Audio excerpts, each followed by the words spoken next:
asistencia está completa, ¿verdad? Los otros 3 colegas residentes de segundo año están de turno, así es que por respeto a la puntualidad de todos los asistentes, creo que ya es momento de cederle la palabra a Claudia. Ya está presente también en la presentación el doctor Vides, así que Claudia puede empezar. Va, está bien, vamos a iniciar. Este día vamos a desarrollar el tema laparotomía y anatomía quirúrgica de la pared abdominal anterior.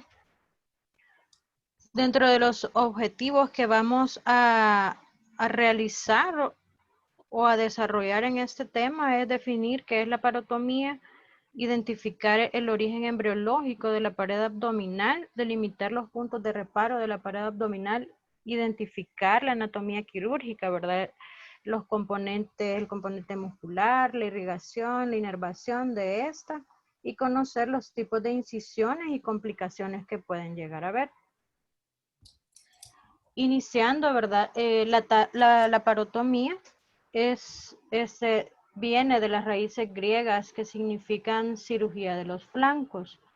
Este es un componente, viene de sus componentes léxicos que son lápara, que significa los flancos, que son los espacios, ¿verdad? Ubicados lateralmente en el abdomen entre las costillas y los huesos superiores de la pelvis, y el sufijo tomi, que surge de la palabra griega tom, que significa corte. Por lo tanto, ¿verdad? Vamos a determinar que la laparotomía pues es una vía de abordaje a la cavidad abdominal que implica la incisión de sus capas para una visión directa del órgano a explorar. La laparotomía exploradora es la apertura y la exploración quirúrgica de los órganos abdominales y pélvicos con el objetivo de diagnosticar enfermedades que no son tan precisas por otros métodos. Y también podemos diagnosticar de forma más precisa mediante la laparotomía exploradora, donde podemos encontrar un absceso pélvico, una endometriosis, salpingitis, las adherencias, un cáncer de ovario o embarazos ectópicos. Recordando también acá, ¿verdad? Que en nuestro ámbito, ¿verdad? La mayoría de las laparotomías que realizamos de emergencia son por embarazos ectópicos rotos, un quiste hemorrágico, un hemoperitoneo o dehiscencias de aponeurosis o resuturas de heridas operatorias. Para entrar ya en sí en la cavidad abdominal, vamos a determinar de dónde, cómo se desarrolla el desarrollo embrionario de la pared abdominal.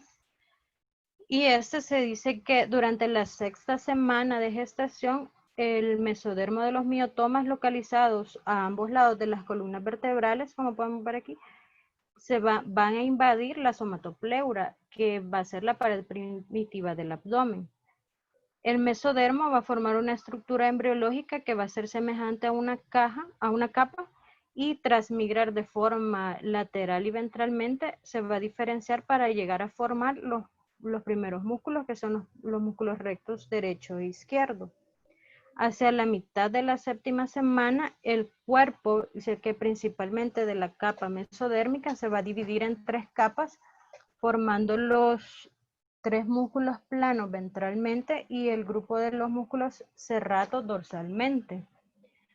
Lo que va a implicar aquí que los músculos de la pared abdominal se van a poder reconocer alrededor de la 7ª semana.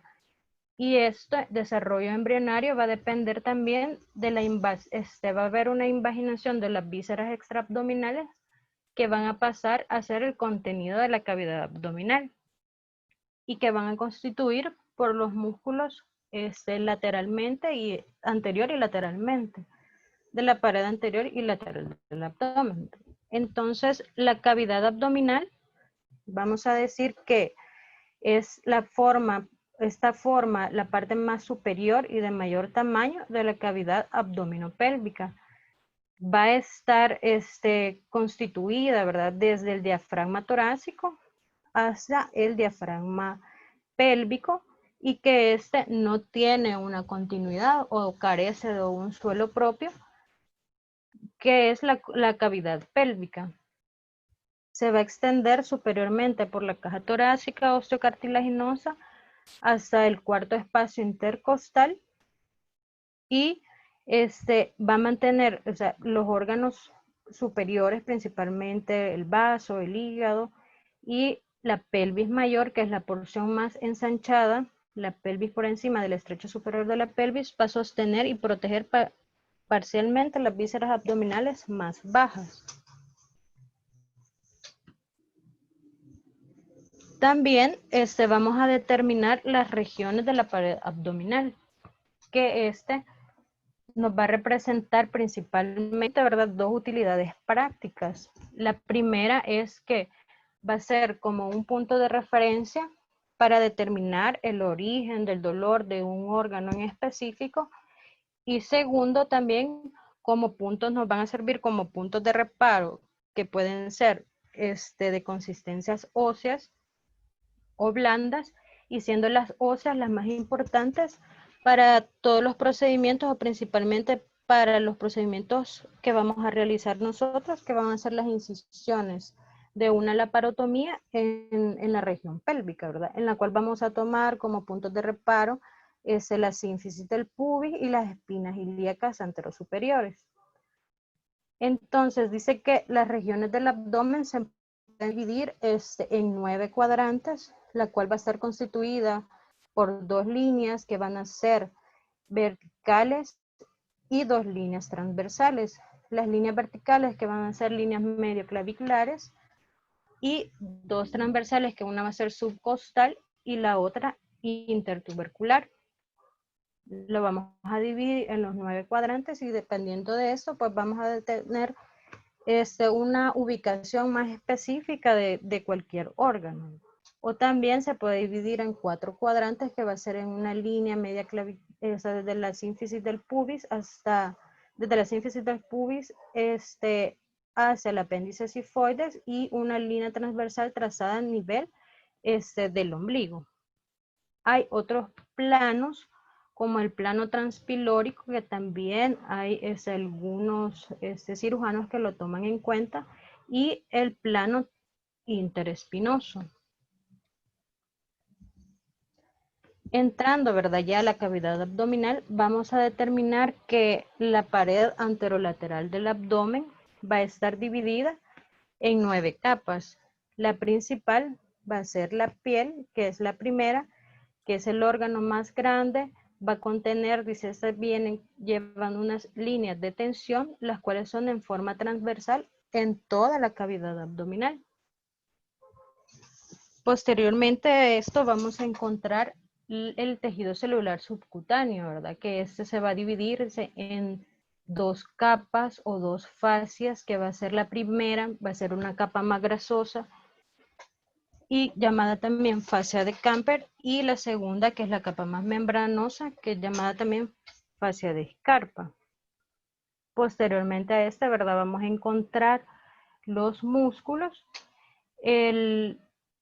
luego la aponeurosis de esta, las fascias profundas, la grasa extraperitoneal y el peritoneo parietal.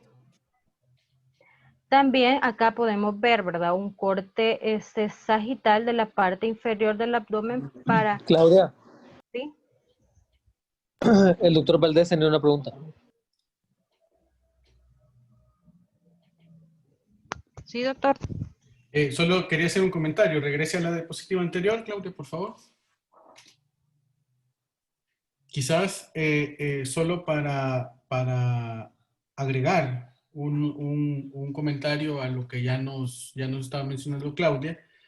Desde el principio mencionamos que el tema se refiere precisamente a la pared abdominal anterior vista en el contexto quirúrgico como, digamos, el plano que debemos disecar para poder acceder al contenido, en nuestro caso específico, de la cavidad abdominopélvica.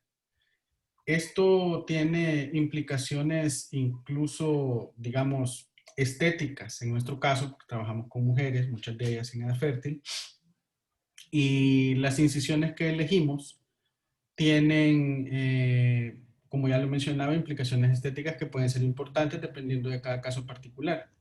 En ese sentido, esta diapositiva representa y tiene muchísima importancia porque, como nos decía Claudia, los planos de reparo, específicamente los de tipo óseo, que son los que no van a variar, determinan los puntos de referencia necesarios y fundamentales para que podamos hacer las incisiones no solo en el lugar indicado, sino que sean simétricas.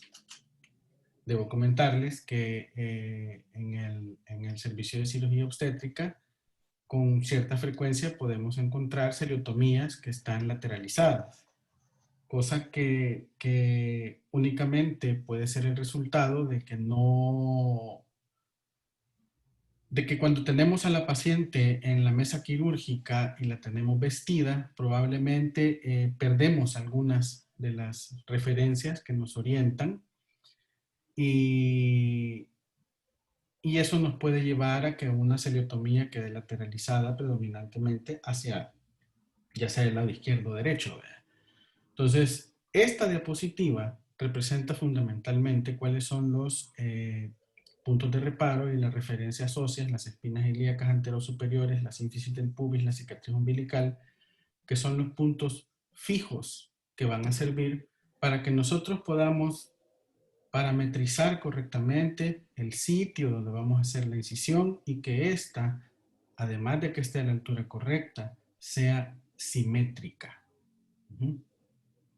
Únicamente eso quería agregar, Claudia, continúe. Bueno, está bien. Bueno, entonces tenemos esta vista, ¿verdad? Sagital, en la cual igual podemos ver cómo se encuentran los músculos que van de forma anterior, de lateral y anterior, ¿verdad? En una vista sagital. Vamos a hablar un poquito más sobre la fascia. Como ya lo había mencionado, la fascia de la pared anterolateral del abdomen son dos: la capa superficial, que es la adiposa de la pared anterolateral y es también llamada fascia de Camper, y la más profunda es la capa membranosa, que es la fascia de Scarpa.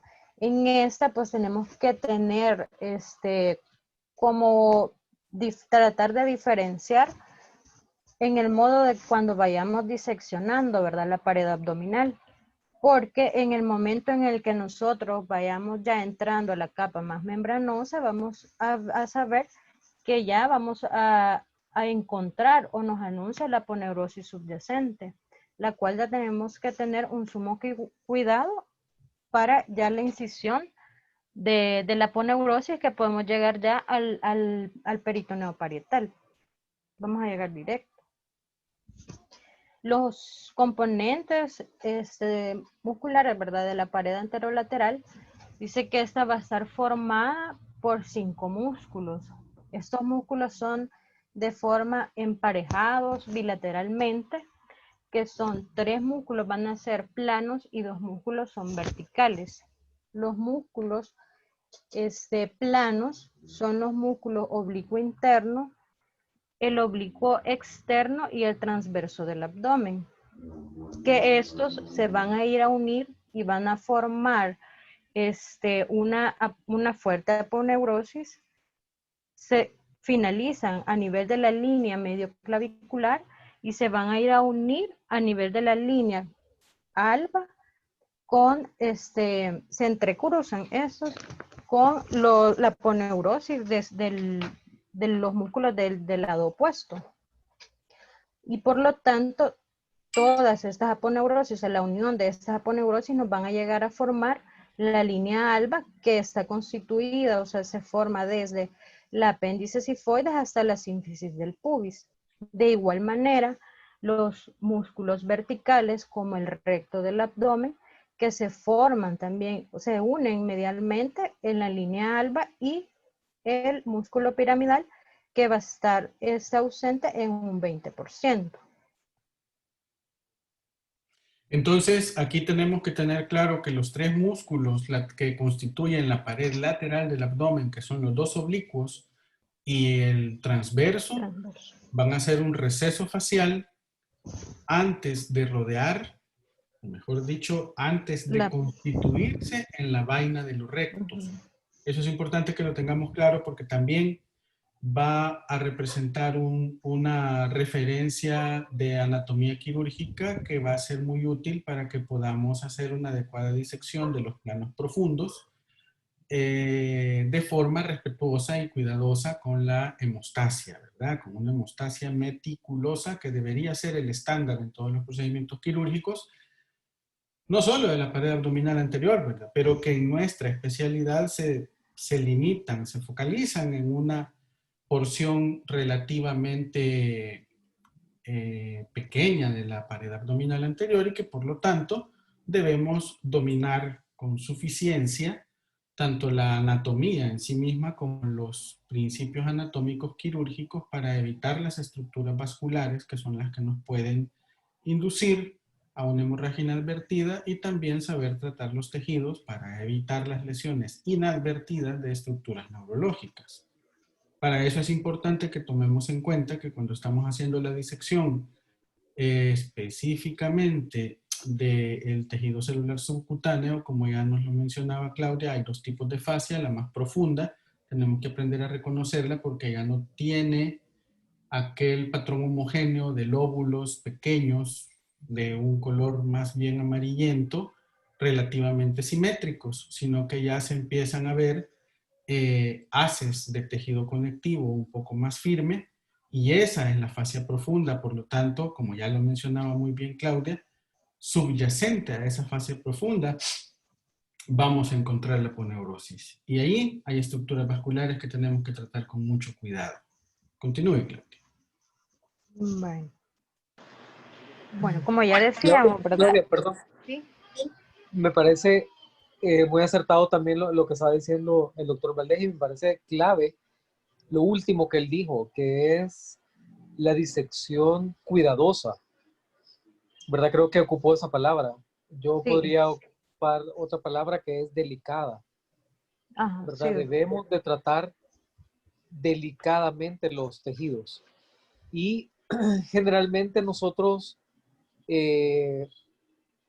no es necesario abrir, la gran mayoría de veces no es necesario abrir en 3 minutos, en 2 minutos la cavidad, pues la pared abdominal. Podemos, la gran mayoría de veces son cirugías en las cuales tenemos tiempo para tratar delicadamente los tejidos y entre menos daño hagamos, pues tenemos menos chance de que nos queden menos sangrando, complicaciones.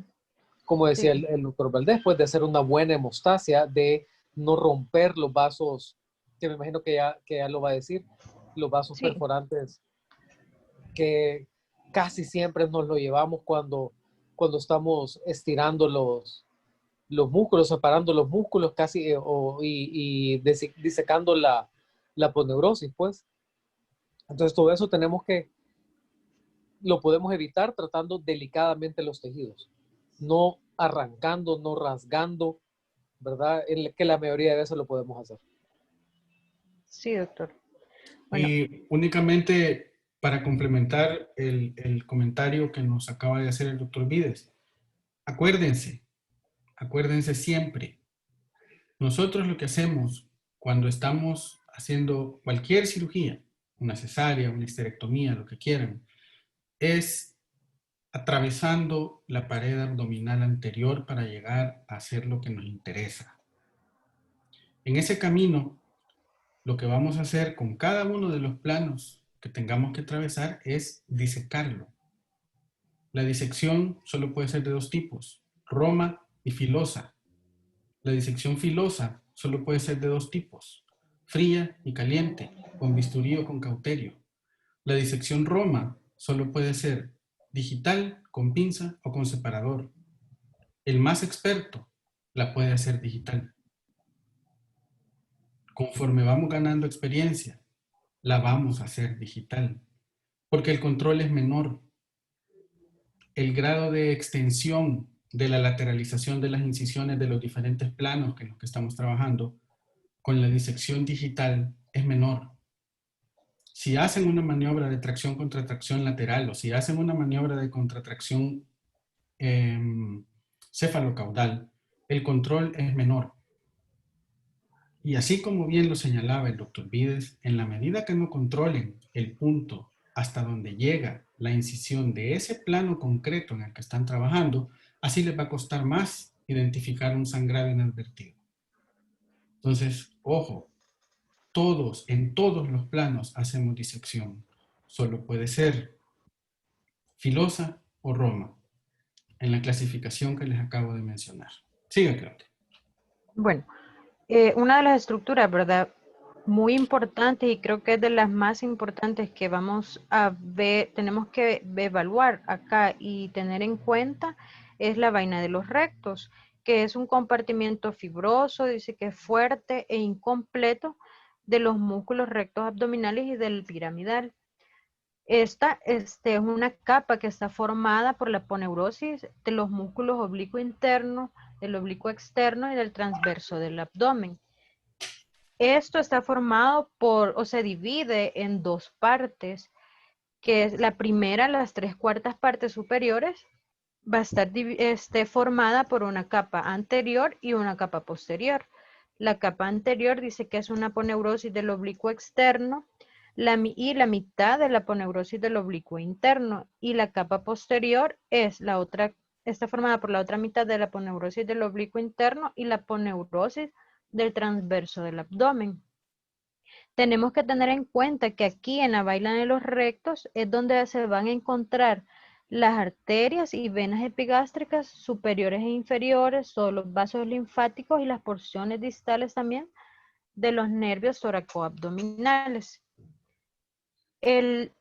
La segunda división, ¿verdad? La vaina de los rectos, que es el cuarto inferior, y creo que es el más importante porque es donde nosotros más, la ubicación de nosotros más vamos a trabajar, o es donde realizamos las incisiones. Entonces este es el punto medio entre el ombligo y la sínfisis del pubis. Acá todas las aponeurosis pasan a ser anteriores y el músculo recto del abdomen va a estar en contacto directo con la fascia transversa, o sea, esa no va a tener ninguna protección bajo el recto del abdomen. Y se dice que la línea arcada es que señala ese punto de transición, y también es acá en la línea arcada donde van a entrar las arterias epigástricas inferiores para dar la irrigación hacia la pared abdominal. Un comentario Entonces, aquí. Regrésela, Claudia, por favor. En esta lámina es importante destacar, como ya lo mencionaba Claudia, que la vaina de los rectos, y vamos a ocupar el término vaina entre comillas, deja de ser tal cosa y se convierte únicamente en una lámina aponeurótica anterior que únicamente cubre la cara anterior de los rectos abdominales. Eso lo que significa es que la cara posterior está únicamente cubierta por la fascia transversal, que es básicamente un tejido conectivo laxo preperitoneal. Por lo tanto, eso significa que las estructuras vasculares que corren en la cara posterior de los rectos abdominales están expuestas. Entonces es sumamente fácil, si no se tratan con delicadeza los tejidos, como ya nos lo hizo ver el doctor Vides, es sumamente fácil que podamos provocar de forma inadvertida una sección parcial o completa de estas estructuras vasculares, o peor aún, de sus ramas perforantes, que por el hecho de serlo, esas ramas perforantes, ya sabemos, con el fenómeno normal de contracción de una estructura vascular rasgada, no la vamos a poder identificar. Por eso, aquella actitud que persigue la rapidez quirúrgica muy mal entendida, de decir, entremos, dejemos que sangre y ahí después vemos de dónde, es un error garrafal. Porque estamos dejando estructuras vasculares perforantes, o sea, ramas de las arterias epigástricas, que se van a contraer, que se van a retraer sobre sí mismas, y cuando vayamos cerrando, porque entonces queremos ver de dónde sangraba en pasado, ya no vamos a poder encontrar la estructura vascular. Y tendremos que ser cirujanos demasiado conocedores de la anatomía quirúrgica para poder encontrar sin ver un cabo distal de una estructura vascular parcialmente seccionada que está sangrando. Continúe, Claudia. Bueno, se dice acá en esta lámina, podemos ver que se dice que entre el transverso del abdomen y el oblicuo interno se va a encontrar un paquete vascular que va a corresponder a un plano similar a los espacios intercostales, igual con los nervios. Por lo tanto, ¿verdad? Podemos verificar o podemos ver el paquete vascular con respecto a las incisiones, a los extremos de las incisiones transversales que podamos realizar. O sea, cuando ya iniciemos, ¿verdad? La incisión y empecemos a disecar, debemos de, igual como ya lo hemos venido mencionando, disecándola de una forma cuidadosa, porque es acá principalmente vamos a estar bien aproximados hacia el paquete vascular que van a estar entre el transverso del abdomen y el oblicuo interno. Entonces, por lo tanto, tenemos que tener, ¿verdad?, un sumo cuidado para evitar rasgaduras, secciones parciales de las arterias epigástricas inferiores o sus ramas perforantes, como ya lo decíamos, ya que estas pues van a ser una forma más, nos va a costar más poderlas localizar. Entonces, por lo tanto, cuando entremos a la cavidad, ¿verdad?, debemos de hacerlo de forma meticulosa, la disección de cada plano. O sea, igual vemos primero la aponeurosis, o sea, la superficial. Debemos mantener una visión directa de todos los tejidos que vayamos disecando y, si es posible, o sea, realizar una buena y adecuada hemostasia en ese momento, ¿verdad? No esperar hasta después. Y acá también tenemos una lámina, igual como ya le decíamos, la línea arqueada, que es donde se va a entrar, prácticamente van a entrar acá las epigástricas para poder ir a irrigar toda la pared anterior. Yo tengo un comentario, Claudia. Sí. ¿Podría regresar la diapositiva? Yo quiero que hagan ahorita un ejercicio. Ajá. Yo creo que hagan ahorita un ejercicio mental de recordarse cuando están haciendo una cesárea de primera vez, porque es más fácil. El momento en el cual ya abrieron la aponeurosis y piden las 2 coches. Le ponen las 2 coches y la levantan, ¿verdad? La levantamos. Sí, ¿verdad? Sí. Todos estamos en ese momento ahorita. Sí. Pedimos el cauterio o pedimos la mayo curva. En nuestra época con Guillermo no operábamos con cauterio en las cesáreas. Así Yo es. creo que sí, a todos les dan cauterio, ¿verdad? Sí. ¿Verdad que sí? Bueno, nosotros Todo no teníamos, sí. no daban cauterio. Entonces pedíamos la mayo curva y cortamos esa unión que todavía está entre ese pedazo de tejido que todavía está la aponeurosis con los músculos en los rectos abdominales, ¿verdad? Ahí lo cortamos, lo vamos levantando y en eso aparecen a la par, alrededor de 5 centímetros quizás de ese punto, están corriendo ese paquete vascular, ¿sí o no?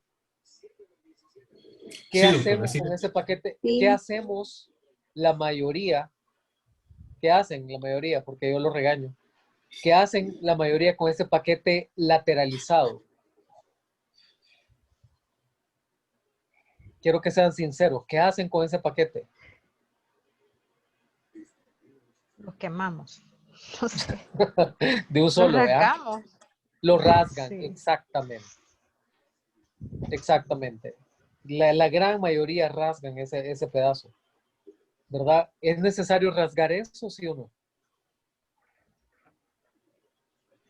No, Pregunto, no, no es necesario. ¿verdad que no? Entonces quiero que de aquí en adelante, no sé si de los R2 que están escuchando tienen algún comentario acerca de esto, de por qué lo rasgamos.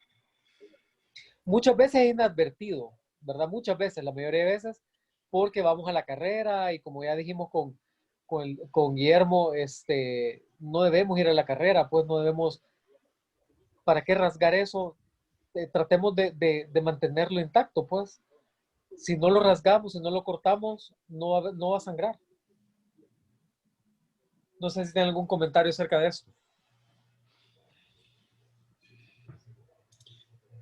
Yo sí tengo uno y es fundamentalmente una pregunta para los colegas residentes. ¿Con qué propósito? ¿Cuál es el objetivo con el que extienden lateralmente la disección de la línea alba? Ajá, exactamente esa es mi pregunta. ¿Cuál es el Exactamente objetivo? esa. No me digan, no necesitamos que nos confiesen quién lo hace o quién no lo Pues hace. sabemos que todos lo hacen. Era una cortesía, doctor. Pero, ¿por qué? ¿Para qué lo hacen? Yo quiero que me digan, yo quiero saber. Yo tengo, ¿qué? 6 meses de haber regresado a la 1 de mayo, después de 20 años prácticamente de no haber estado ahí, y quiero que me cuenten por qué lo hacen.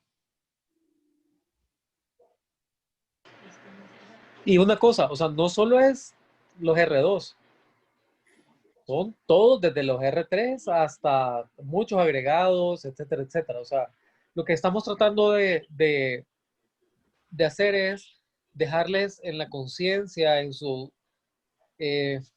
técnica quirúrgica, que muchas veces de lo que se aprende en la sala de operaciones en el día a día, muchas veces son mañas o malas costumbres, ¿verdad? Que las cuales en algunas ocasiones son innecesarias y además de ser innecesarias pueden ser deleterias para la paciente. Y esta es una de ellas. Entonces quiero escuchar a uno de los R2. Hola, doctor Vides, doctor Valdés, buenas noches. Habla Jesús Barrera. Yo creo que si nos pueden especificar un poquito más el paso que quieren que especifiquemos el por qué lo hacemos, tal vez lo Ah, logramos responder. fíjate, hay Buenas una noches, cosa. doctor. Buenas noches. Bueno, solamente, bueno, comentar que la técnica que nos han enseñado que debemos de practicar es la del John Coyne y ahí especifica de que no se debe hacer ese paso como lo mencionaba el doctor, ¿verdad? Que se incide en donde todavía está la aponeurosis con el músculo y lateralizar, eso no lo especifica, sino que de una sola vez se debería de entrar a cavidad. Realmente eso es lo que dice la teoría, pero así nos han enseñado siempre, y si no lo hacemos es como un regaño. Entonces, como dice el doctor, o sea, a veces se hacen las cosas y así, porque así se ha hecho siempre, es lo que nos dicen, pero según la técnica que nos han sugerido, que la que tenemos que practicar, que es la John Coyne, no describe que se debe de incidir la aponeurosis después con el músculo, sino que a media vez ya se ha abierto, se incide a cavidad.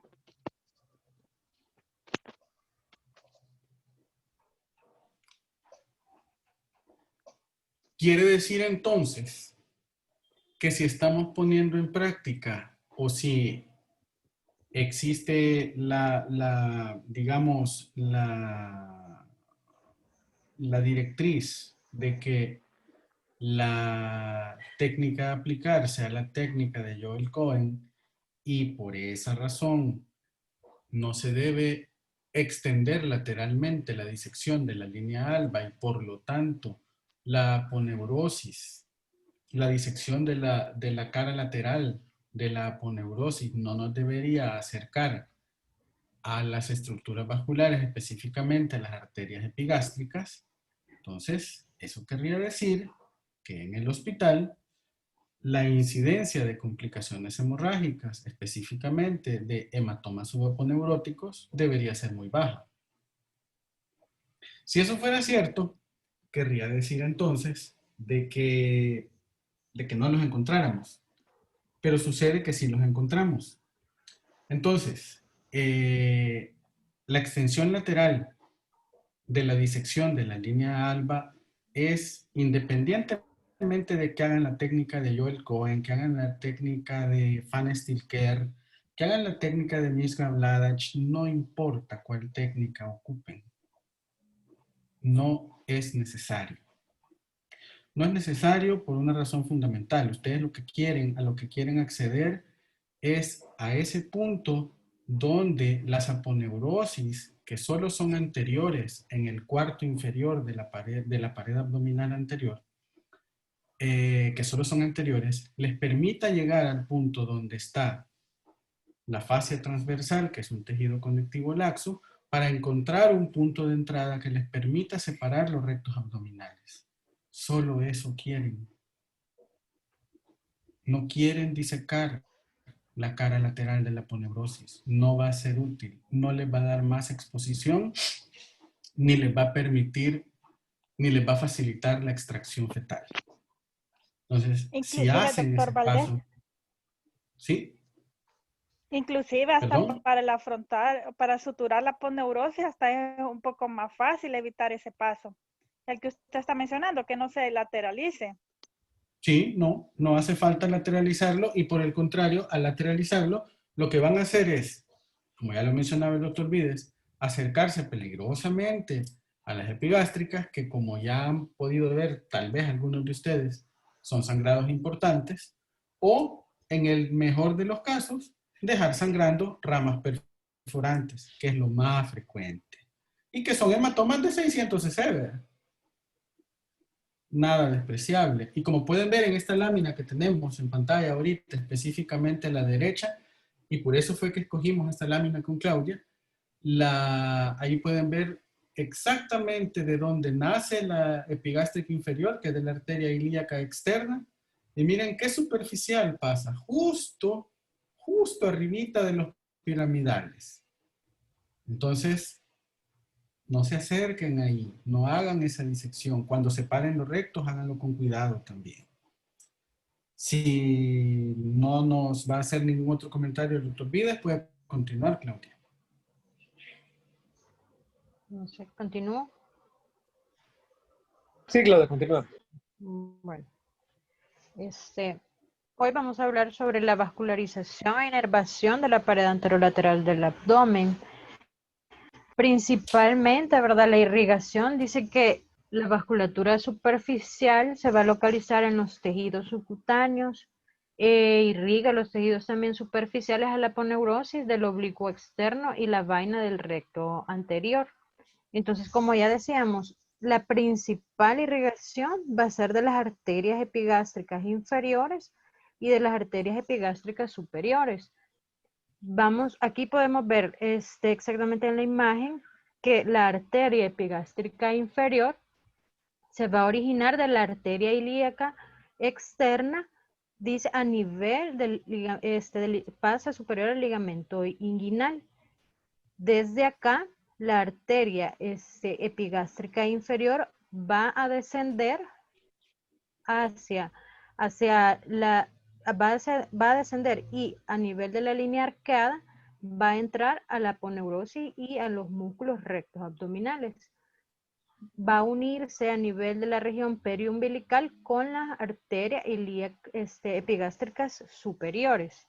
La epigástrica superior, esa viene de forma directa, dice, de la arteria torácica interna, va a entrar a la vaina de los rectos del abdomen superiormente y a través de su lámina posterior también va a irrigar la parte superior del recto del abdomen y se van a anastomosar, como ya decíamos, con las epigástricas inferiores.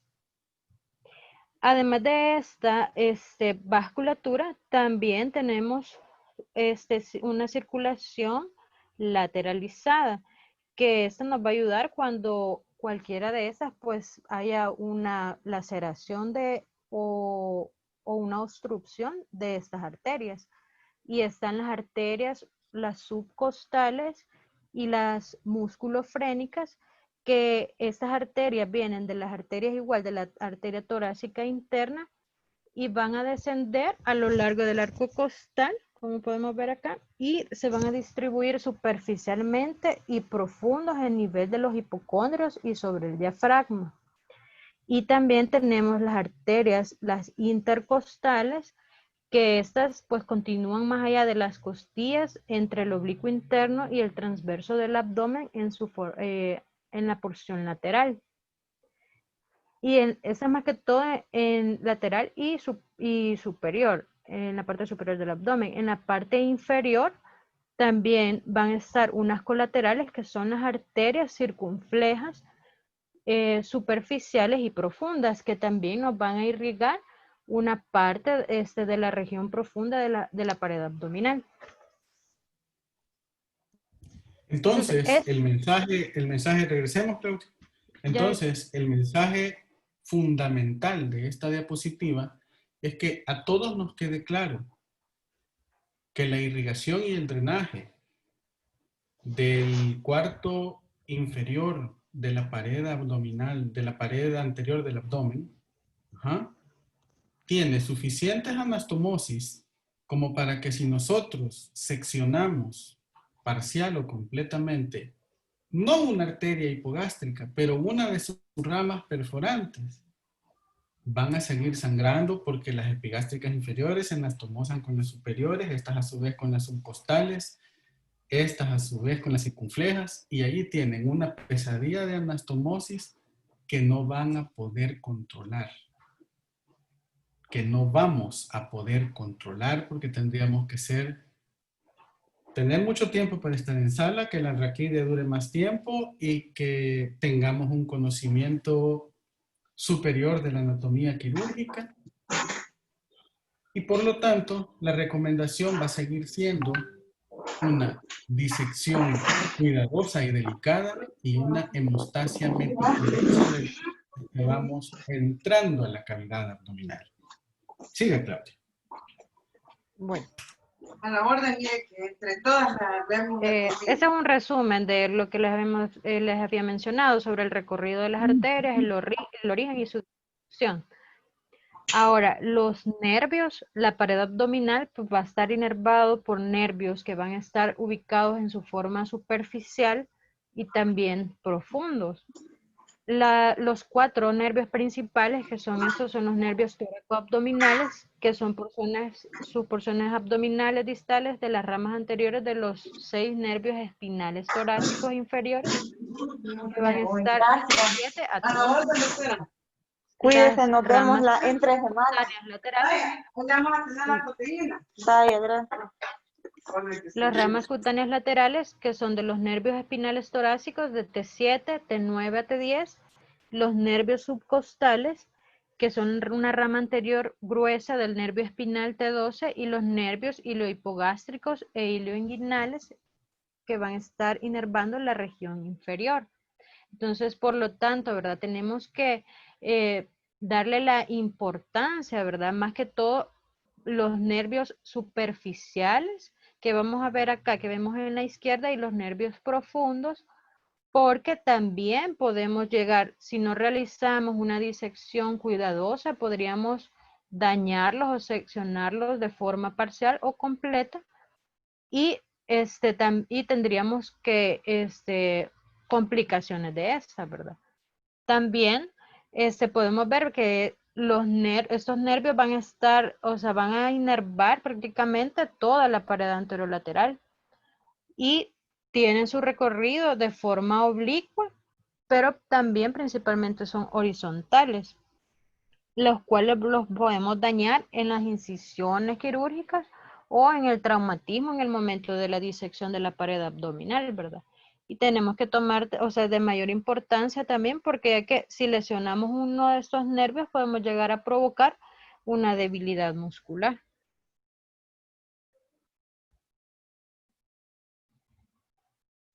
Aquí igual un Tengo una resumen pregunta, de... Claudia, Sí. perdón, tengo una pregunta para los residentes de segundo año. Esta pregunta vale por un turno. Al que la conteste yo le hago el turno.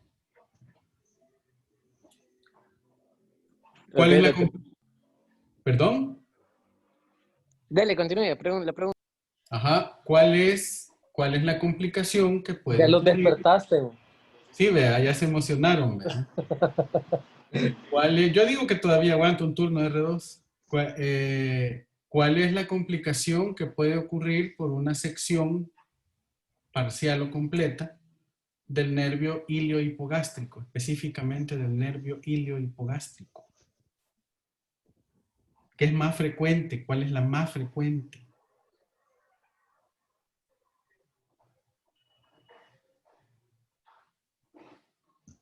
Ajá. Gómez. ¿Quién es Gómez? Ajá. ¿Y cómo se manifiesta?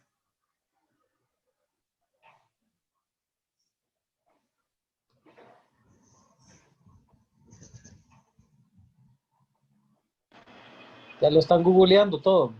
Sí, cabal. No, pero Gómez, ¿quién es Gómez? ¿Cuál es el nombre solo aparece identificado como Gómez en los asistentes? ¿Quién es? Miguel Miguel Gómez. Gómez. Ah, Miguel Gómez, no tenés micrófono.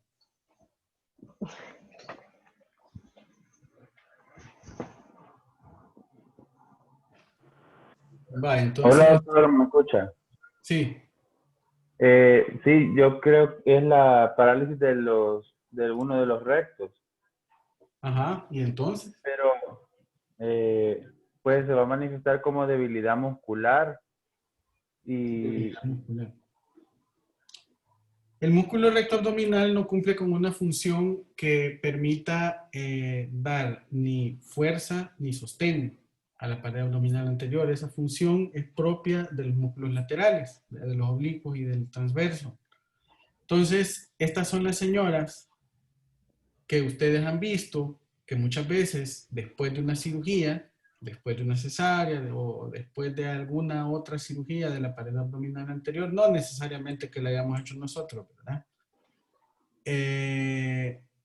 Pero tienen una flacidez notable. No, la diastasis de los rectos no es, y no es diátesis, sería diastasis del recto, pero tampoco.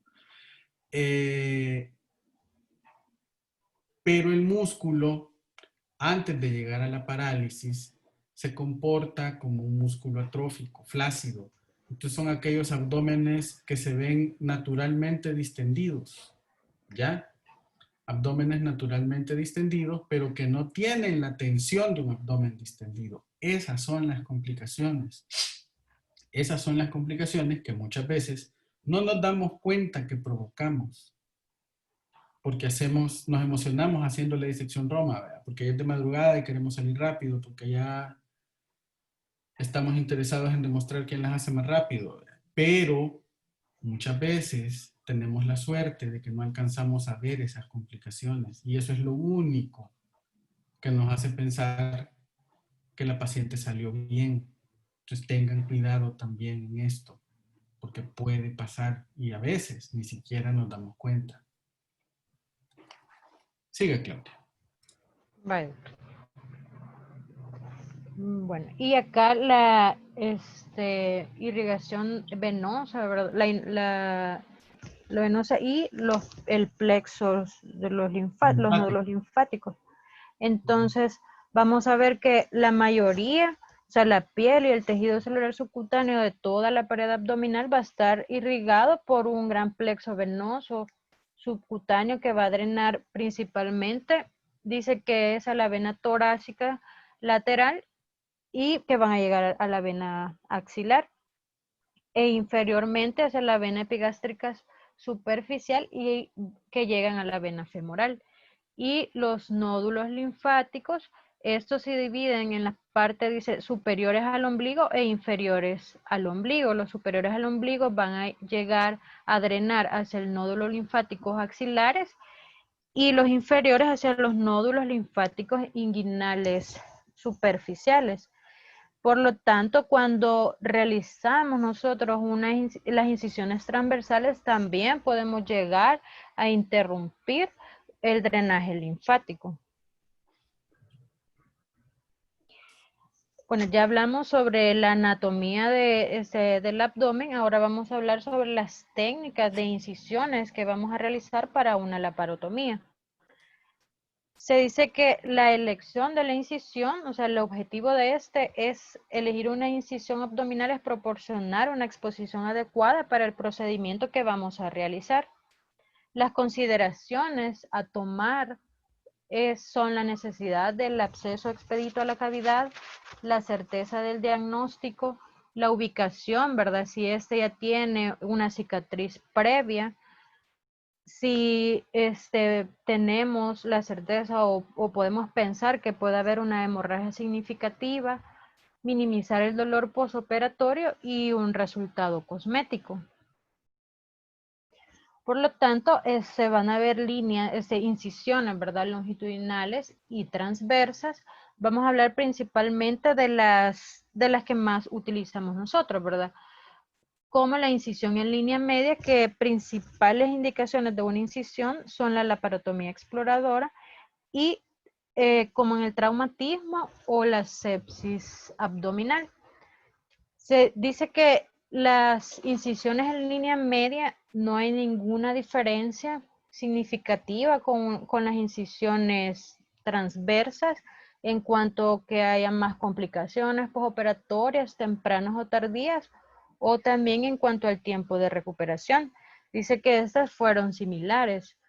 Además que estas incisiones en línea media, como ya vimos la anatomía, ¿verdad? Que en realidad acá van a ver las ramas, van a ver escasas ramas terminales y los vasos sanguíneos y nervios también sobre la línea alba, ¿verdad?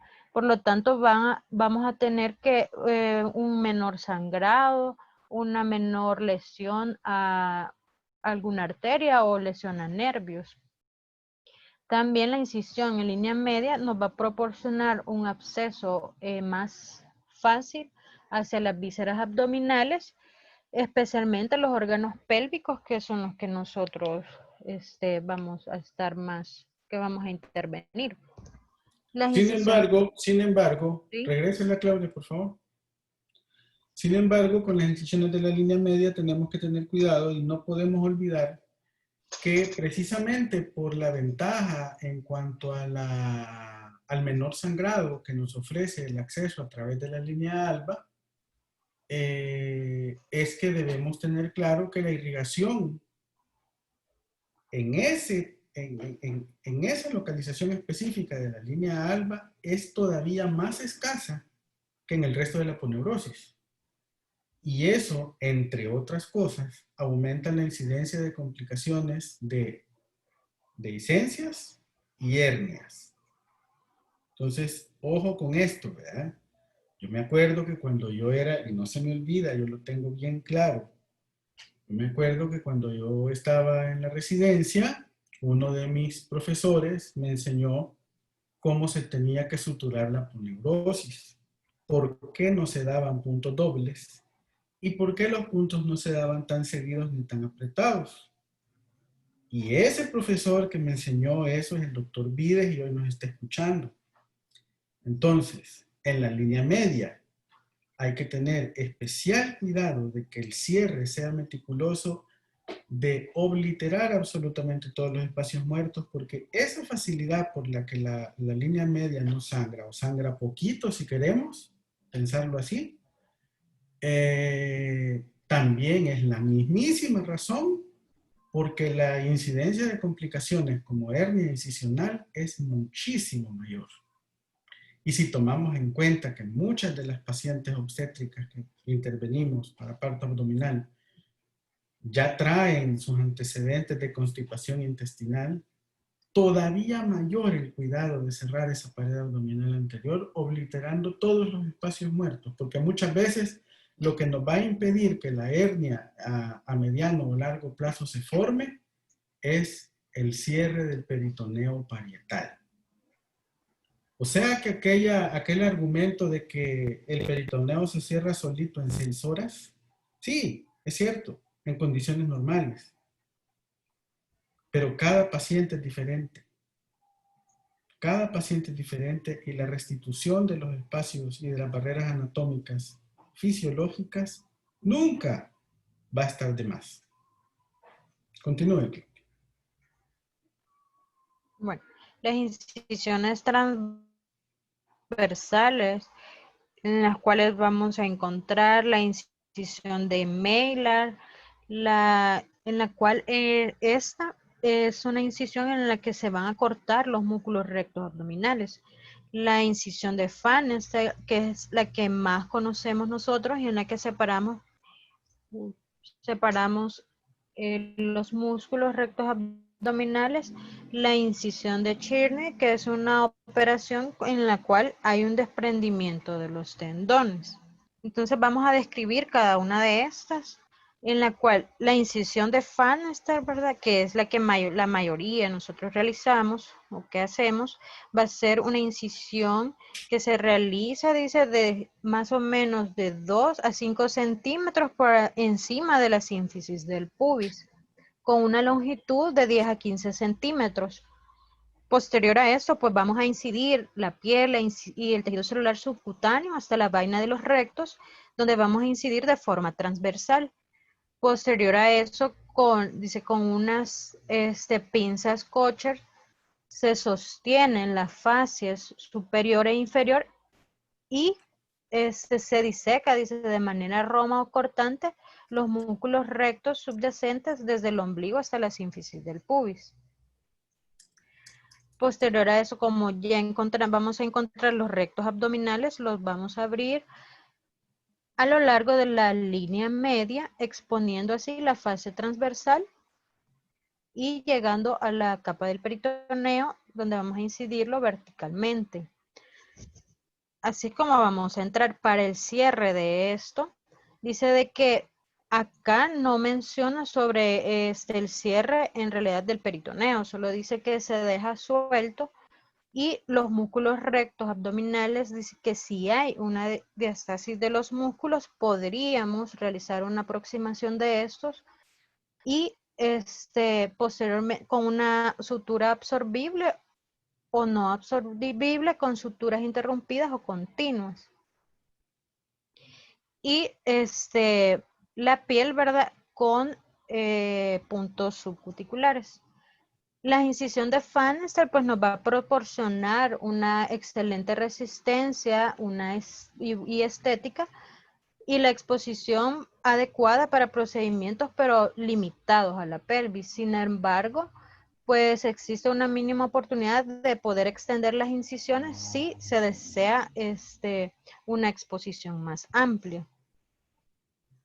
La incisión de Cherney, esta pues es similar a la incisión, va a ser similar a la de Pfanstiehl, excepto dice que cuando se llega a la vaina de los rectos, en dice que se van a disecar los músculos en sentido superior e inferior y se cortan los tendones de los músculos rectos y piramidales, se van a incidir en una inserción de la sínfisis tras una separación roma de la vejiga subyacente y el tejido adventicio.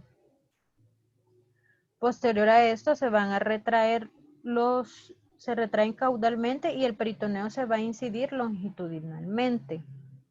El cierre, dice, de esto, o sea, el cierre de esta incisión es reparar, posteriormente se reparan, se unen los tendones musculares a sus inserciones y generalmente se logran usando suturas, dice, con puntos colchoneros horizontales.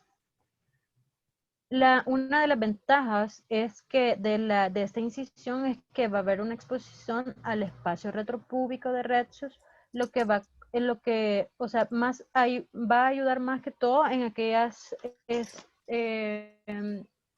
opciones para una uteropexia retropúbica.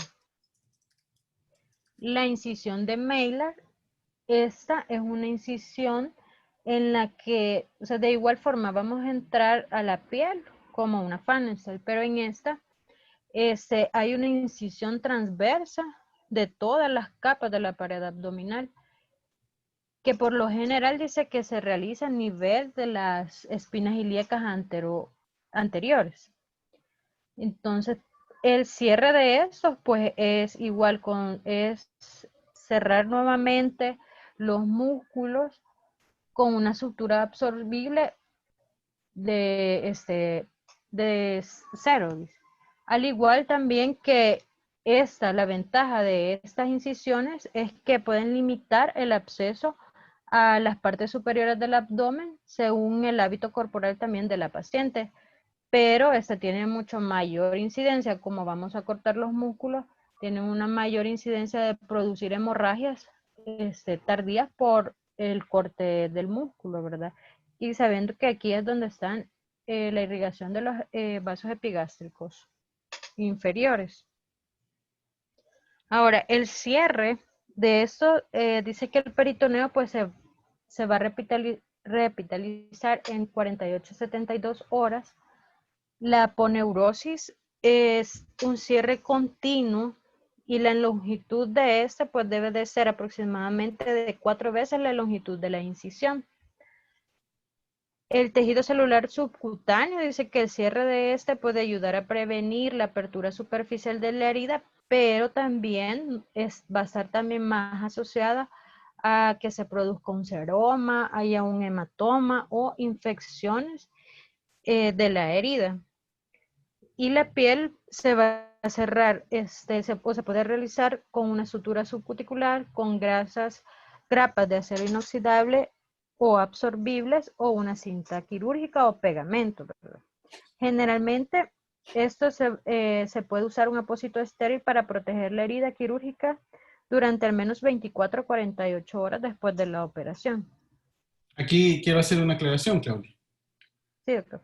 En lo que se refiere a la aponeurosis, quizás únicamente darle contexto, el cierre y específicamente a esa parte donde dice la longitud total de la sutura debe ser aproximadamente 4 veces la longitud de la incisión. Eso también se puede describir como una relación sutura-incisión de 4:1. Quiere decir que si nosotros tenemos una incisión de 10 centímetros, vamos a ocupar alrededor de 40 centímetros de sutura para cerrarla. ¿Ya? Eso es que la longitud total de la sutura debe ser aproximadamente 4 veces la longitud de la incisión. Si hacemos una incisión de 15 centímetros, deberíamos ocupar alrededor de 60 centímetros de material de sutura para el cierre de la aponeurosis. Esto tiene una connotación importante porque de repente a veces ejercemos mucha tensión en el material de sutura con el que estamos cerrando la aponeurosis. Y como ya les comentaba, ya por el 2002-2003 estaba yo de turno cuando aprendí que no había que estrangularla, ¿verdad? 1, 2, tampoco los puntos tienen que estar tan separados, ¿verdad? El tener idea de qué longitud de sutura estamos ocupando es lo que nos va a permitir con el tiempo hacernos nuestro propio control de calidad para saber que dejamos la aponeurosis debidamente cerrada de forma razonablemente segura, con una tensión suficiente para que permita la aproximación de los tejidos, que finalmente eso es lo que hace la sutura, y sin estrangularla. Lo que tenemos que saber es cuánto mide la hebra de sutura que estamos ocupando. Casi todas miden 60 o 75 centímetros. Hacemos la resta y tenemos cuánto vamos a ocupar. Después, con la cosa del tejido celular subcutáneo que se puede asociar con seroma, hematoma o infección de la herida, pues eso va a depender del material de sutura que ocupemos, ¿verdad? Si nos decantamos o si nos inclinamos por los materiales de sutura de absorción lenta, semisintéticos, sean estos monofilamentos o trenzados, siempre vamos a tener menor incidencia de seroma, hematoma o infección por el cierre del tejido celular subcutáneo. Y acordémonos que si bien es cierto que la literatura y las fuentes actualizadas de evidencia señalan que el peritoneo puede o no cerrarse, también es cierto que eso lo señalan con claridad cuando la cirugía es limpia. La cesárea es limpia, contaminada. Por lo tanto, estamos ante una posibilidad que siempre existe de que una infección de sitio quirúrgico, una infección superficial, se pueda convertir en profunda, ¿verdad? Y una de las cosas que nos va a permitir contener la progresión en profundidad de una infección de sitio quirúrgico es la restitución de las barreras anatómicas normales, ¿verdad? Entonces, esa también es una exhortación para que comparen, estudien y controlen la calidad de sus procedimientos quirúrgicos para que puedan construir su propio conocimiento para beneficio de los pacientes. Continúe, Claudia. Bueno. Yo tengo un comentario. Oh, sí, doctor. Yo tenía una pregunta. ¿Quién? ¿Quién tiene una pregunta? Miguel, yo. Ah, dale. Perdón, yo había entendido que no cerrar el tejido celular subcutáneo podría favorecer que quedaran espacios muertos y entonces eso podría facilitar que hayan seromas o hematomas y que estos se infecten y causen una herida. Pero ahorita acabo de entender lo contrario, que cuando lo cerramos se asocia más a estas complicaciones, o estoy al revés. Creo que se refiere, no sé si me equivoco, y si me equivoco me corrige Guillermo. Sí. Es que se refiere al tipo de material quirúrgico que dejas. Por ejemplo, los catgut pueden tener una reacción en cuerpo extraño y por eso aumentar el chance de un seroma. Sí, efectivamente, sí.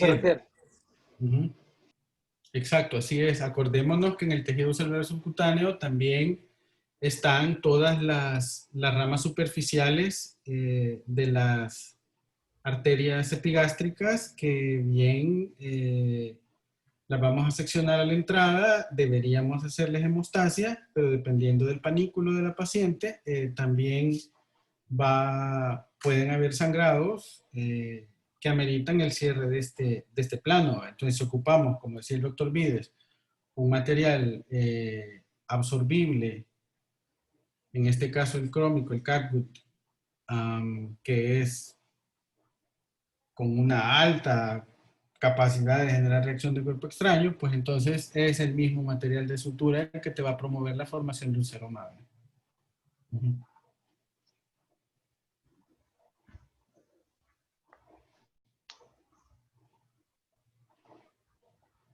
Doctor Biden, usted iba a mencionar algo. Sí, no sé si respondimos la pregunta a Miguel.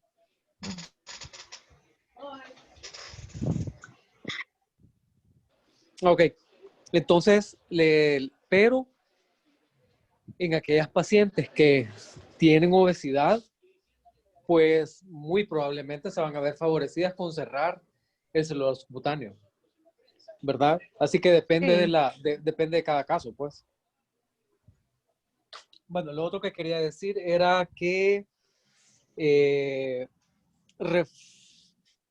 reforzar eso que estaba diciendo el doctor Valdés, de apretar o de estrangular la poneurosis. Es esa costumbre que tenemos de que cuando el cirujano, porque el ayudante es el que lleva el hilo, ¿verdad?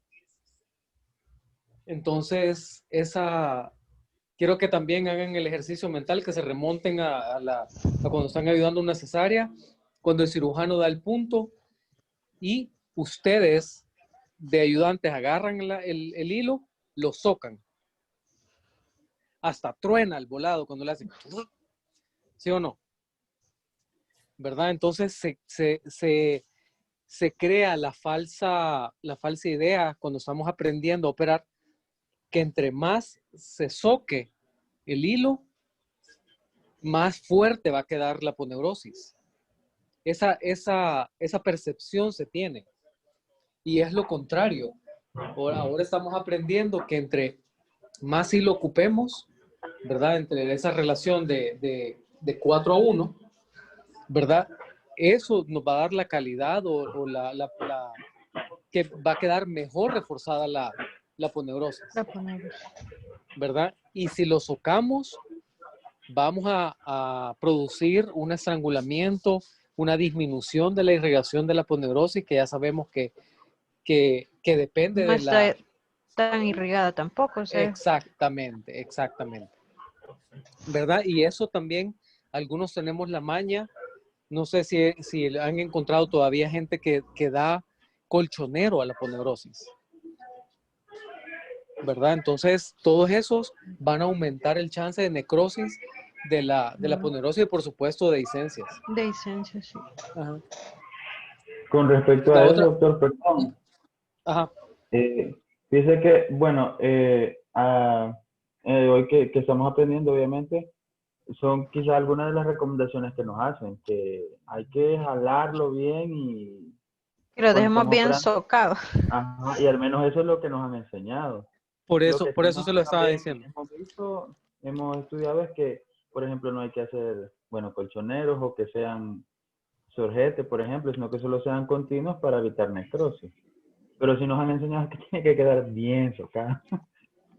Vaya, entonces miren, hay una cosa bien sencilla y esta es una recomendación que igual yo la aprendí cuando estaba en la residencia y se las aprendí a colegas que, bueno, a profesores a quienes hoy tengo el gusto de poder llamar colegas y amigos como el doctor Vides. O sea, fíjense y traten de distinguir entre lo que son opiniones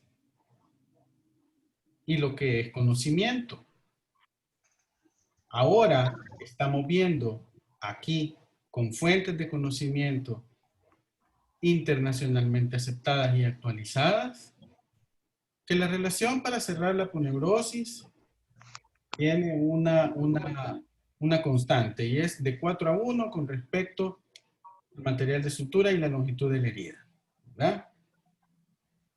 Ya dijimos también que la vascularización de la aponeurosis es naturalmente precaria, es escasa. Si nosotros estrangulamos, si nosotros nos excedemos en la tensión aplicada al material de sutura sobre la aponeurosis, lo que vamos a crear son espacios que van a estar todavía menos vascularizados.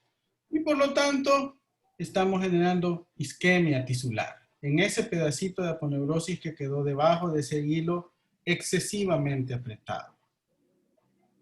Si alguien opina que hay que dejarlo así, está bien. Pero estamos viendo aquí cuál es la forma correcta a la luz del estado actual de la ciencia. Siempre vamos a tener la oportunidad de aprender, de todo se aprende. Y vamos a tener que distinguir qué es lo que tenemos que hacer porque estamos formando parte de un proceso de formación y qué es lo que vamos a hacer cuando nosotros seamos profesionales y respondamos directamente por nuestras acciones. Eso es lo que les está diciendo el doctor Vides. Y no es para que se pongan, a pelear con el agregado que está haciendo la cirugía, pues, ¿verdad? No es eso. No es que ustedes le enseñen al agregado, ¿verdad? No le van a faltar el respeto, pues, pero es para que a ustedes se les quede grabado esto y que ustedes aprendan y que ustedes a sus R2 del otro año, a sus R1 del otro año, que ustedes les van a enseñar a operar, ¿verdad? Ustedes les enseñen las técnicas correctas, ¿verdad? No lo que aprendieron del otro, pues, sino que lo que ustedes están aprendiendo con la evidencia.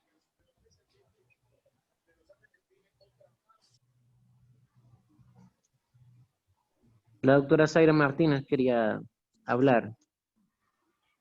Solamente un comentario que mencionaba la bibliografía de que con el cierre del afrontamiento del tejido celular subcutáneo, que se debería de evitar si este medía menor de 2 centímetros de grosor.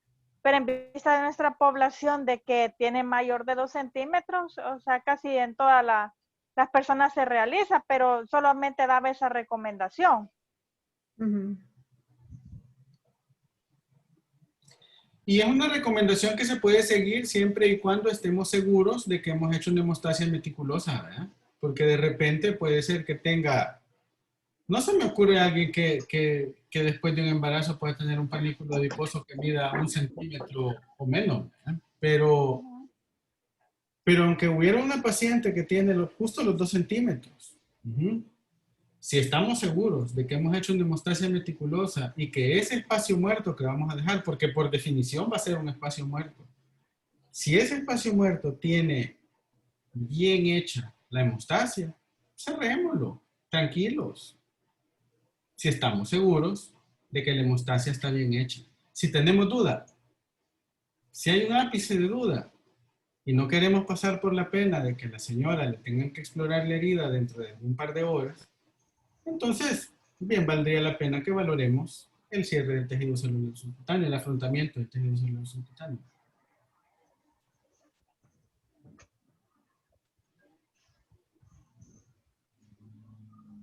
Continuemos. Continuamos. Ahora vamos a hablar un poquito sobre complicaciones de heridas operatorias. Las complicaciones dice que son causas importantes de la morbilidad posoperatoria temprana y tardía después de una laparotomía. Estas nos van a conllevar a complicaciones graves y a diversas repercusiones, desde una infección de la herida quirúrgica hasta la pérdida innecesaria de un órgano. La falla mecánica o la falla en la cicatrización de la herida en el sitio quirúrgico pueden llegar a provocar la interrupción del cierre, provocarnos un seroma, un hematoma y dehiscencia de la herida o llegar a causarnos una hernia. Por ello, además del conocimiento, ¿verdad?, de la anatomía, que ya la vimos, es imprescindible pues ejecutar los tiempos fundamentales de una técnica quirúrgica, realizar una incisión, una buena hemostasia, la exposición y disección y una buena sutura de una manera precisa. Entonces hablaremos de algunas complicaciones como el hematoma y el seroma. Dentro de sus manifestaciones clínicas es que vamos a encontrar una acumulación de sangre o suero en la herida que puede ser asintomática o manifestarse solamente como una hinchazón, dolor o supuración. O si esta ya está infectada, pues vamos a ver signos de fiebre, eritema, induración de la herida y leucocitosis.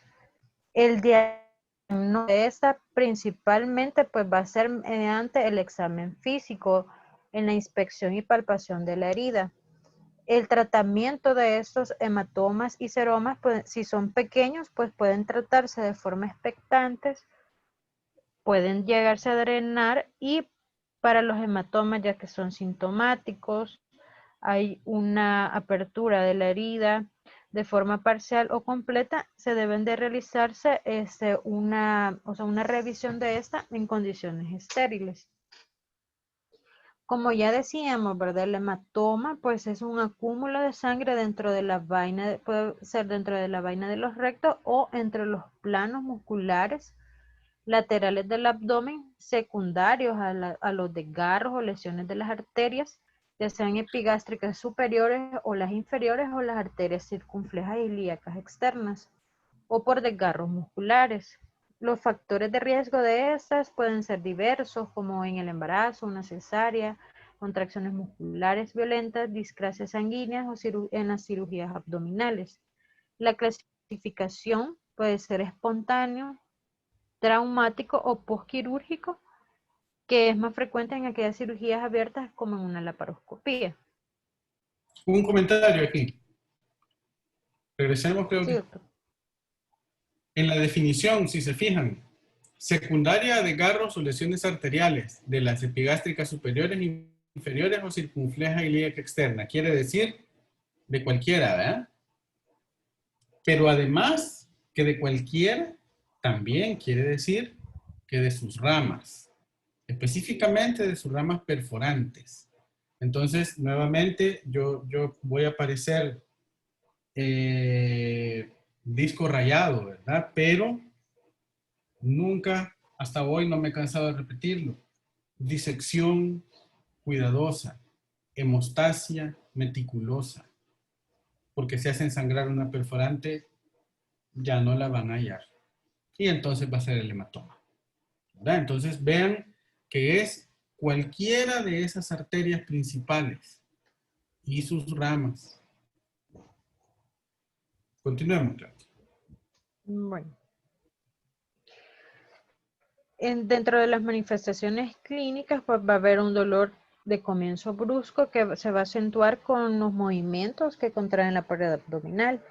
Podemos observar una deformidad a la palpación, una masa duramente durante la contracción de los rectos abdominales, que se va a ver como el signo de Foterger, y hematomas voluminosos que van a alcanzar los espacios perivesicales o peritoneales, lo que nos va a causar una hipotensión, taquicardia, compresión a órganos vecinos y fluctuaciones también en los parámetros de laboratorio, como una anemia, ¿verdad?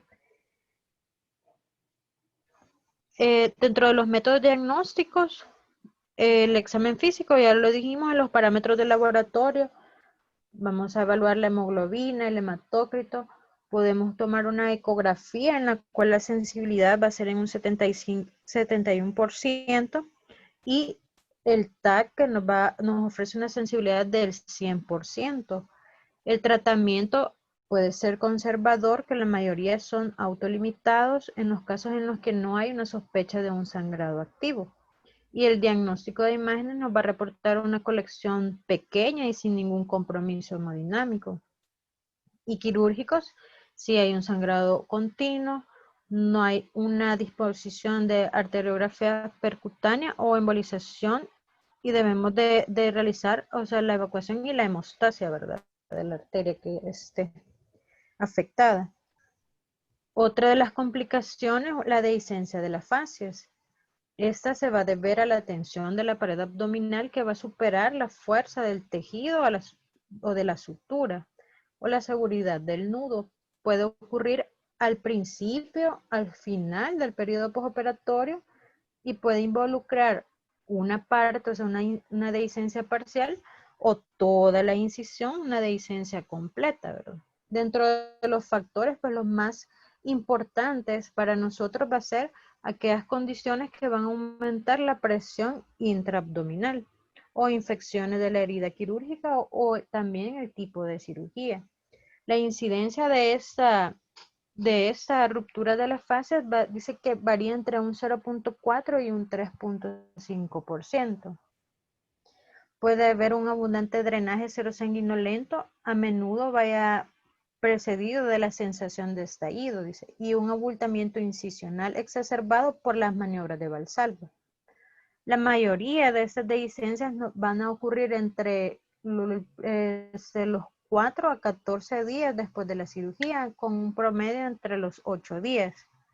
El tratamiento va a ser que cuando se sospeche de una ruptura, una dehiscencia de la fascia, la exploración de la herida pues debe de realizarse en quirófano, y si es una dehiscencia completa pues se debe de asociar a una tasa, esta se asocia a una tasa de mortalidad hasta del 10% y es una emergencia quirúrgica. Y otra de las complicaciones, una lesión neurológica en la cual esta puede provocar síntomas inesperados y angustiantes después de una operación que de otro modo sería exitosa, ¿verdad? Puede haber dolor, pérdida de la sensibilidad, la debilidad de la pared abdominal, son los síntomas que más comunes vamos a poder ver. Y esto ocurre pues por 3 mecanismos que podemos lesionar toda la inervación, ¿verdad? Por una sección, o sea, desde la incisión, el atrapamiento de un nervio cuando cerramos la fascia o compresión de o cuando retraemos los tejidos, ¿verdad? Cuando, o sea, realizamos una disección de los tejidos de una forma brusca, podemos retraer los tejidos y también ocasionar una lesión al nervio. Ahora ya vimos la anatomía, ¿verdad? Las complicaciones de esta. Vamos a hablar un poquito nada más sobre las técnicas exploratorias para poder determinar o ver y examinar a la paciente y encontrar algunas complicaciones. En la inspección en la piel vamos a ver el aspecto de las cicatrices, que en algunas podemos ver manifestaciones hemorrágicas, ¿verdad? Como los hematomas por lesiones de las arterias epigástricas, y epigástricas profundas en la vaina de los rectos. La piel pues se va a tornar, dice, de un matiz azulado que se extiende sobre la vaina que se ha rasgado. La cicatriz umbilical también podemos ver el signo de Bieber, que es el ascenso del ombligo por elevación de la cabeza debido a la parálisis de los nervios del hemiabdomen inferior. Puede haber un aplanamiento o distensión marcada de la pared y una desviación, dice, hacia el lado de la lesión como asimétrica por las afecciones inflamatorias. La forma que podemos ver el abdomen es una por el meteorismo, que va a haber distensión por gases y el contenido en el tracto gastrointestinal, donde la percusión pues va a ser suave y a un sonido timpánico. Si hay una pared intestinal, hay dificultad para la progresión en el hilio paralítico. La sensibilidad y la temperatura.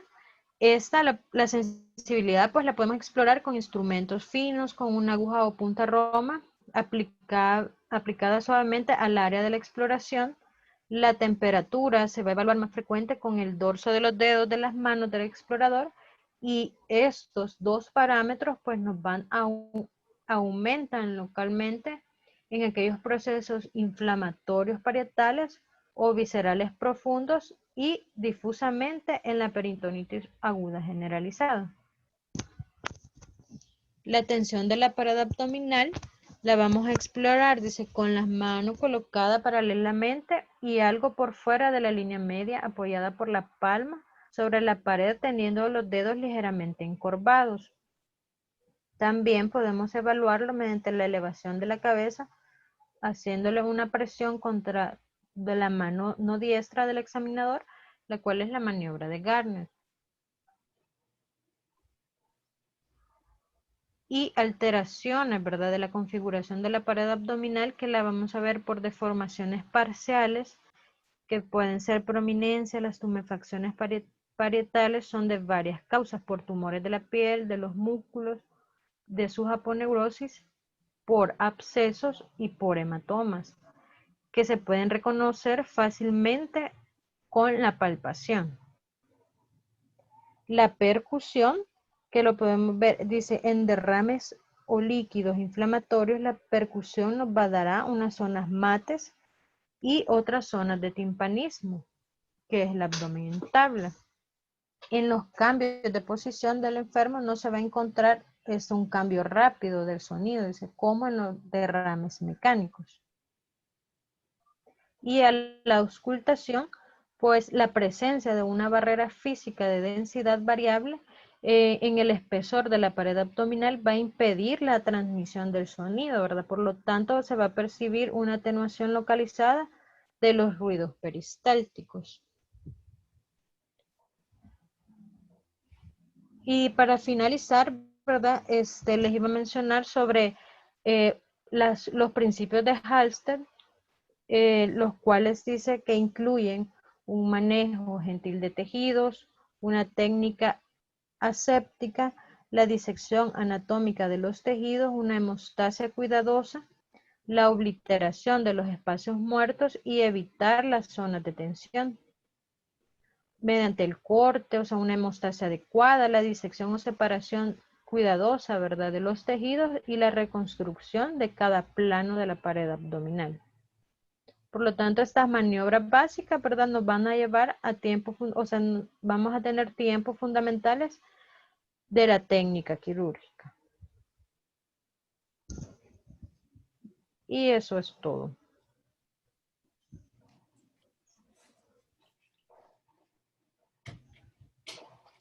¿Alguna pregunta, comentario?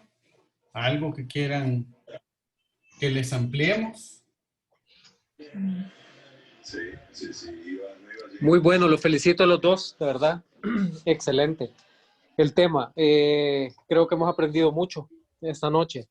Y la otra cosa que quería comentar es acerca de, todos hemos hablado de las técnicas en una cesárea de primera vez, que es una cosa bien bonita, que la gran mayoría sale bien bonito, se disecan los tejidos, da los planos bien bonitos.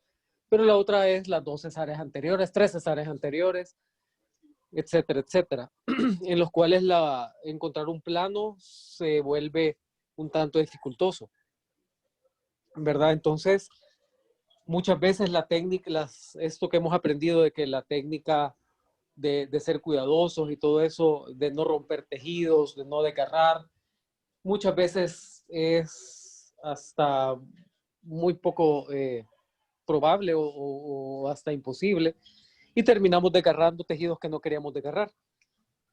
Entonces, lo que nos toca es, cuando lo hacemos, es cerrar con la precaución y con el cuidado de no dejar nada sangrante.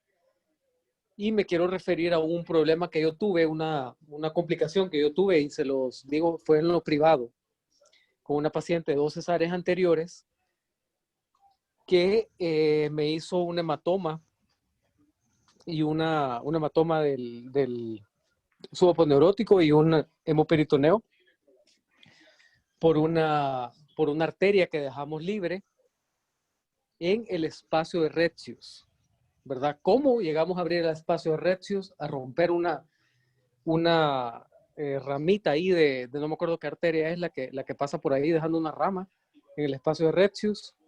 No sé si, ¿perdón? La circunfleja. Exactamente. Entonces, ¿cómo llegamos a romper el espacio de Retzius? Es nada más que tenía 2 cesáreas anteriores y estaba todo pegada la pared anterior. Y al desgarrar, al tratar de abrir los músculos, pues se desgarraron los músculos piramidales y se rompió esa arteria. Pues al cerrar no nos fijamos, ¿verdad? Que había quedado sangrando. Y durante la madrugada la señora se chocó y todo, hizo un código rojo en un hospital privado. Un código rojo en un hospital privado, no se pueden imaginar ustedes. Espero que nunca lo tengan.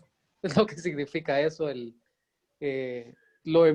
¿cómo se llama? El componente de estrés, y además es horrible, es horrible. Así que eso nunca se me va a olvidar, y siempre los comento cuando tengo la oportunidad para dejárselos como de enseñanza, pues, ¿verdad? De experiencia, para que no les pase. El buscar no solo lo de arriba, sino que también en los músculos, entre los músculos piramidales, ¿verdad? Y el espacio de Retzius que puede sangrar.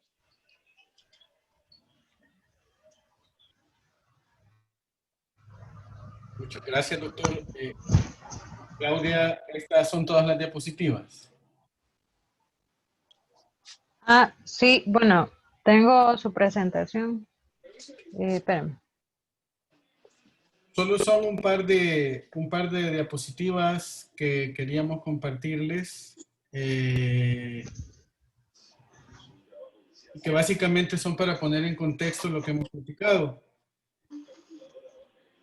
Por indicación del doctor Alvarado y el doctor Salazar, hicimos una revisión de las complicaciones hemorrágicas posoperatorias en el servicio de cirugía obstétrica, donde varios de ustedes se han dado cuenta que estoy en las mañanas.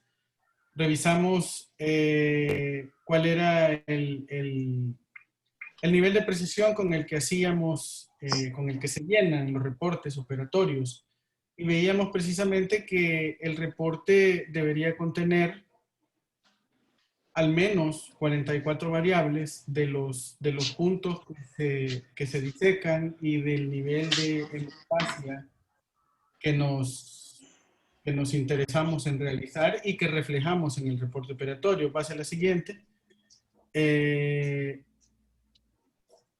En ese sentido, nos dimos cuenta que en realidad esas 44 variables eran muchas y casi que en ningún reporte se cumplen. Entonces, seleccionamos 11 variables críticas, ¿verdad? Que son fundamentalmente las técnicas de disección y hemostasia de los planos más importantes de la cesárea. La siguiente. Entonces, fundamentalmente nos dimos cuenta de que habían algunos casos en los que teníamos estas complicaciones, o mejor dicho, este tipo de pacientes en las que habíamos realizado las cesáreas por pérdida de bienestar fetal, falla en el descenso, una por anterior, prolapso con podálico con ruptura, con sospecha de corio, con anterior y anemia. Esa es la más florida. Regáleme la siguiente, por favor. Finalmente, en estos casos, son 4 de 18, nos dimos cuenta que básicamente solo se reportaban en el 100% de los casos cómo se hizo la celiotomía y cómo se hizo la histerotomía. El resto de casos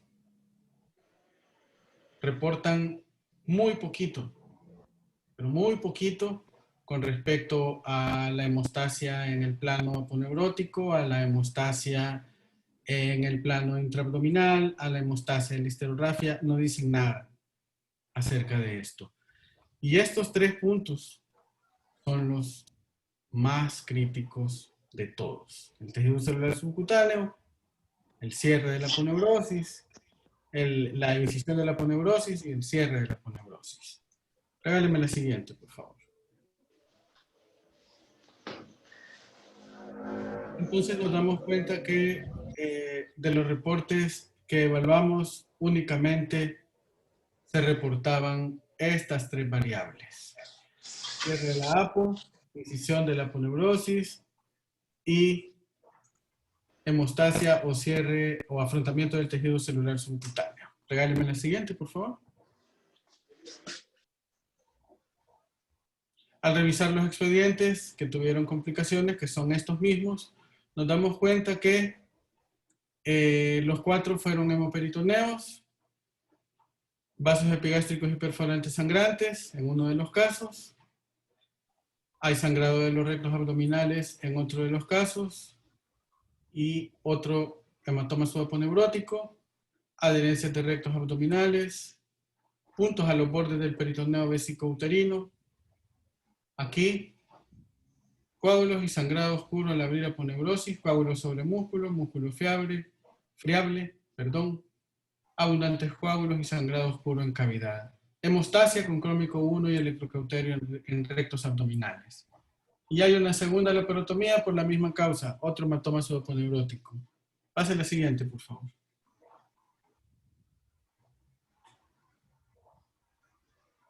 Aquí resaltado, en donde concluimos que básicamente los hallazgos en esta secuencia de complicaciones que correspondían al mes de julio de 2020 son sangrado de los vasos epigástricos perforantes y los rectos abdominales. Sigamos. Entonces, aquí nos damos cuenta, al hacer una revisión de lo que nos dice el texto de Williams y lo que nos dice el up-to-date, que las diferencias son mínimas. ¿Siga? Que las diferencias son mínimas y que fundamentalmente están orientadas a minimizar el tiempo, ¿verdad? Las disecciones pueden ser con tijeras o con cauterio, pueden ser romas. Sin embargo, como ya lo mencionábamos antes, siempre es cierto, como pueden ver aquí en la parte de la disección de la aponeurosis, la hemostasia meticulosa es indispensable para disminuir los índices de infección y hemorragia. Regálame la siguiente, Claudia, por favor. Aquí seguimos viendo la coincidencia de las apreciaciones técnicas, tanto en el libro de texto como en la fuente de consulta que ustedes utilizan predominantemente. Específicamente en la parte que se refiere a la disección o a la realización del colgajo vesical o la disección del peritoneo vesicouterino, pues básicamente es una decisión personal del cirujano y una de las grandes ventajas es el ahorro de tiempo que según el up-to-date es de 1 minuto 18 segundos. ¿Siga? Entonces, continúe. Básicamente a lo que queremos llegar es a que técnicas para hacer una operación cesárea en este caso, pero más importante, el tema del que estamos hablando. Técnicas para disecar o incidir sobre la pared abdominal anterior, habrán muchas. ¿Cuál es la mejor? La más segura, en la que seamos más capaces, en la que seamos más diestros, en la que le ofrezcamos a la paciente razonable seguridad para resolver el problema de base, sea embarazo ectópico, cesárea o histerectomía, pero que también le ofrezcamos a la paciente la posibilidad de que media vez cerremos la piel, en ese ingreso no haya necesidad de volverla a abrir. Deme la siguiente.